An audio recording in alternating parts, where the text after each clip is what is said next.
Hi, I'm Dr. Julie Pham, here to help you practice curiosity to elevate your work and life. If you're like me, you like to connect with new people and deepen existing relationships. Hosting a dinner party is a great way to do that.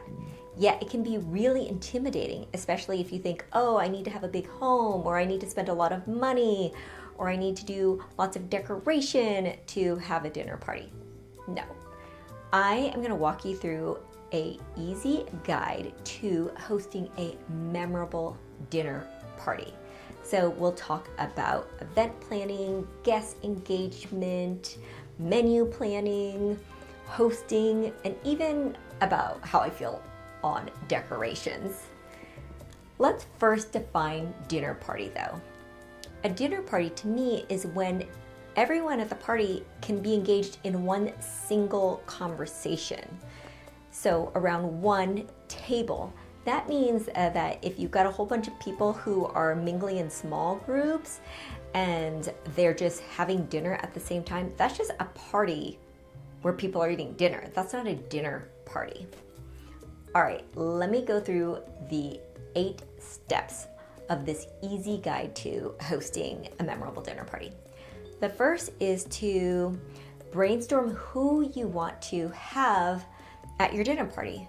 So this might be along a theme. For example, I want to invite entrepreneurs, or I want to invite civic leaders. And then think about who you want and create a primary guest list and a secondary guest list. The second step is to determine a date and time for your dinner party. Now you do this by first figuring out from your primary guest list, who are those 2, 3, 5 people that you really want at this dinner party, and just communicate with them directly and let them know, hey, I want to have this dinner party. I really want you there. Here are my available dates. Do any of these work for you? And so you're actually setting the time and date based on their availability. The third step is to send out the invitation. Do this about 4 to 8 weeks before the date. So send this to your primary guest list first and give them an RSVP date by. That way, if they don't RSVP by that date, then you can go to your secondary list. In this invite, ask questions like dietary restrictions and accessibility needs. The fourth step is menu planning. Now, I tend to do my own cooking. That's because I want to save money. If you can afford a caterer, that's great. And because I'm doing my own cooking, I want it to be really simple. So I find out from that invite what the dietary restrictions are, and then I basically plan the menu around who has the most dietary restrictions. So for example, if there's someone who's vegan, then the meal is going to be vegan because I don't want to create different versions of the food unless it's super easy to do. Hey, pro tip is if you are cooking by yourself, you may want to invite 1 or 2 of the guests to come early to help you, and that can give you some extra one-on-one time. The fifth step is to design the discussion prompts. Now, this is absolutely critical to creating a memorable dinner party.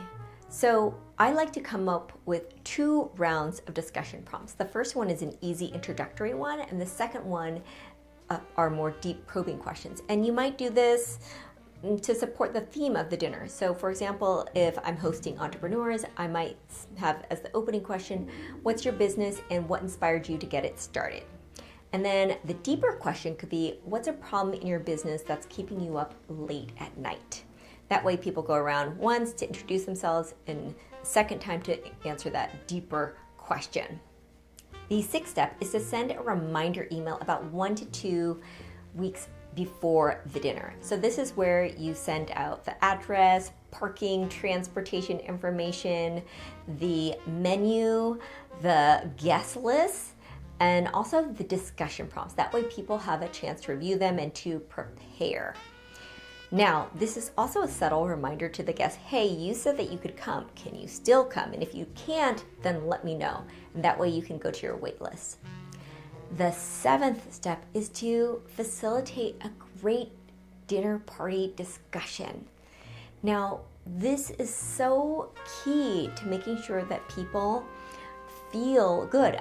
So Maya Angelou has that quote, it's not, people aren't going to remember what you say or what you did, they'll remember how you made them feel. So my dinner party version of this is, people aren't going to remember what you fed them, people aren't going to remember the decorations, people will remember how the dinner conversation made them feel. And then the 8th step is to follow up with a thank you and recap email. A really nice touch is to mention some of the great memories and stories that were shared from that evening. Well, I hope all of these event planning and hosting tips will help you create a memorable dinner party.